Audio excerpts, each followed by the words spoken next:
नमस्कार दोस्तों, आप सभी का हमारे YouTube चैनल ट्रिक सबसे तेज में स्वागत है।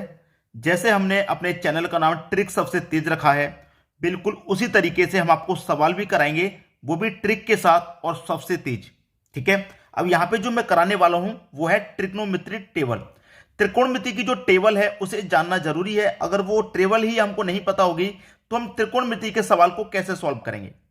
तो आज हम सीखेंगे ट्रिग्नोमेट्री की टेबल को, और मैं इसकी अलग से प्लेलिस्ट बना दूंगा ताकि मैं जो भी आपको ट्रिग्नोमेट्री का वीडियो बनाऊं उसका प्लेलिस्ट में वीडियो आपको मिल जाए। ठीक है। देखिए, सबसे पहली बात, कोई भी मान 0 डिग्री होता है, 30 डिग्री होता है, 45 होता है, 60 होता है और 90 होता है। ठीक है। तो देखिए हम इसमें करेंगे क्या। सबसे पहले मैं लिख लेता हूं 0, 1, 2, 3, 4।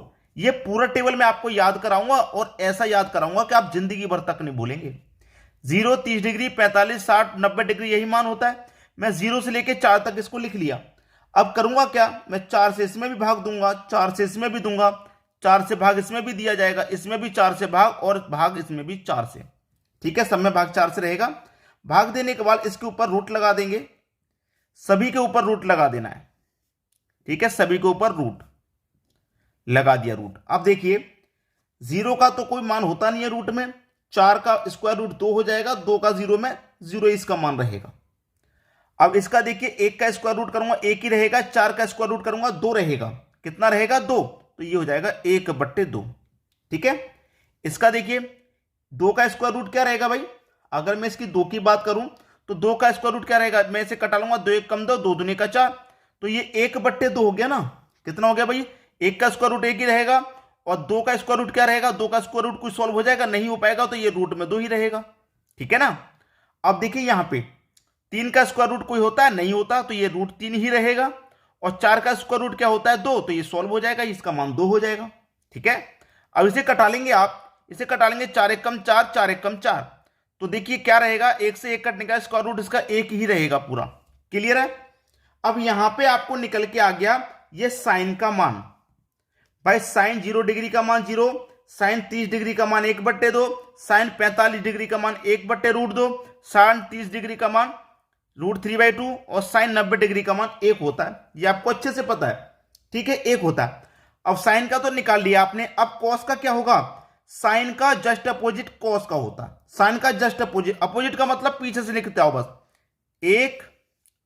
1√3/2। ठीक है, 1/√2, फिर ये वाला 1/2, फिर ये वाला 0। अपोजिट होता है, जस्ट पीछे से लिखते हुए स्टार्ट करते हैं। ठीक है, तो कॉस का भी हो गया।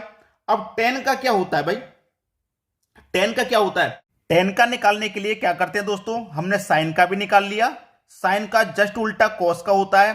अब टेन क्या कैसे निकालेंगे, टेन का निकालने के लिए दोस्तों हम क्या करेंगे, क्या कॉस से साइन के मान में डिवाइड दे देंगे। ठीक है, तो मैं 1 से 0 में जब डिवाइड दूंगा तो 0 ही रहेगा।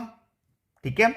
अब यहां पे इससे इसमें डिवाइड दूंगा तो 2 से 2 को कटा दूंगा, तो बचेगा कि आपका √3 और ऊपर 1, तो इसका मतलब 1/√3, 1 के बटे में √3 बचेगा। इधर आ जाइए, इससे डिवाइड दूंगा इसमें, तो 1/√2 से काट दूंगा, 1/√2 पूरा एक बार में कट जाएगा। यहां से 2 से 2 ये कट जाएगा, तो बचेगा क्या, √3/1। तो बटे में 1 लिखिए चाहे मत लिखिए, बटे में 1 का कोई मतलब नहीं होता। और 0 से डिवाइड दूंगा 1 में, 0 से डिवाइड दूंगा 1 में, तो इन्फिनिटी आएगा। ठीक है, आगे आ जाइए, साइन कॉस टेन पूरा निकाल लिया।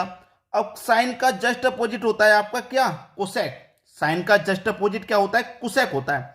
तो अपोजिट कर दो, तो मैं 0 का अपोजिट करूंगा दोस्तों, क्या हो जाएगा, 0 का अपोजिट करूंगा तो इन्फिनिटी होता है।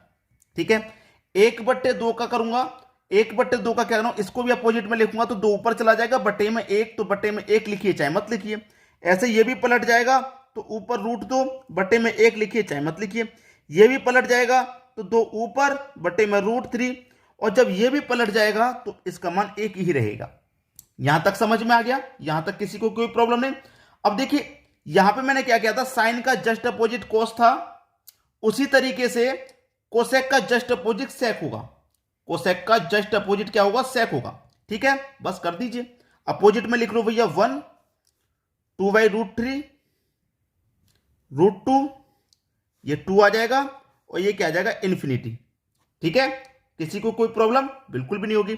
अब यहां पे आ जाइए, क्या है, कॉट थीटा। ठीक है, यहां पे क्या है हमारा कॉट थीटा। कॉट थीटा का मान क्या होगा, अब निकालना है दोस्तों हमें कॉट का। तो कॉट का कैसे निकालेंगे, जिस तरीके से साइन का अपोजिट कोसेक होता है, कॉस का अपोजिट सेक होता है, उसी तरीके से टेन का अपोजिट कॉट होता है। ठीक है, अब यहां पर आसानी से निकल के आ जाएगा। देखिए मेरा टेन क्या है, टेन मेरा जीरो है, तो जीरो का अपोजिट क्या होता है भाई, इन्फिनिटी। ठीक है, मतलब इसको जब पलटूंगा मैं, जैसे मैंने साइन को पलटा था तो जीरो का पलटा था इन्फिनिटी, इसको पलटा था तो ये तो ऊपर चला गया था बटे में। उसी तरीके से मैं टेन को मान को पलटूंगा तो ये √3 कहां चला जाएगा, ऊपर बटे में एक आएगा, लिखिए चाहे, मतलब कि इसका मान भी एक ही रहेगा। अब इसको मैं पलटूंगा, इसको दोस्तों मैं पलटूंगा तो ये क्या आ जाएगा, एक के बटे में √3, और ये इन्फिनिटी को जब पलटूंगा तो इसका मान आ जाएगा 0। तो दोस्तों ये हो गई आपकी टेबल तैयार, त्रिकोणमिति की टेबल हो गई आपकी तैयार। और उम्मीद ये करूंगा आपको अच्छे से याद हो गई होगी। आपको 0, 30 डिग्री, 45 डिग्री, 60 डिग्री, 90 डिग्री का मान दिया होता है। अब इसको आप क्या करेंगे, साइन का मान पहले सबसे निकाल लीजिए। साइन का जस्ट अपोजिट कोसेक का, सेक का मान कॉस का होता है। साइन थीटा का जस्ट अपोजिट कॉट का आपने लिख दिया। फिर टेन का क्या होगा, इससे इसमें डिवाइड दे दो भाई, साइन कॉस के मान से साइन के मान में डिवाइड दे देंगे, टेन का निकल के आ जाएगा। अब साइन का अपोजिट होता है कॉस, तो क्या करेंगे, पलट के लिख देना है, बस पलट के लिख देना है। पलट के हमने लिख दिया, हमारा निकल के आ गया आंसर। पलट के लिखने के बाद कोसेक का जस्ट अपोजिट सेक का कर दो, अपोजिट कर दिया मैंने, कोई दिक्कत यहां पे नहीं होगी, मैंने अपोजिट करके लिख दिया। फिर क्या करना है, वही पलट के लिख दो। ठीक है, वही क्या करना है, वही पलट के लिख देना है, जैसे मैंने यहां किया था।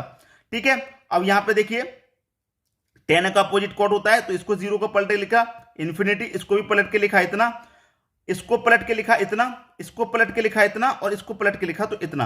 तो उम्मीद ये करूंगा कि त्रिकोणमिति की जो टेबल है वो आपको अच्छे से याद हो गई, किसी को कोई समस्या नहीं होगी। तो आप मुझे कमेंट करके बताइएगा कि ये वीडियो आपको कैसा लगा। अब मैं आगे त्रिकोणमिति का जो चैप्टर है उससे स्टार्ट कर दूं या नहीं करूं। आप इस टेबल के बारे में क्या राय रखते हैं मुझे कमेंट करके जरूर बताइए। ठीक है दोस्तों, देखने के लिए बहुत बहुत धन्यवाद।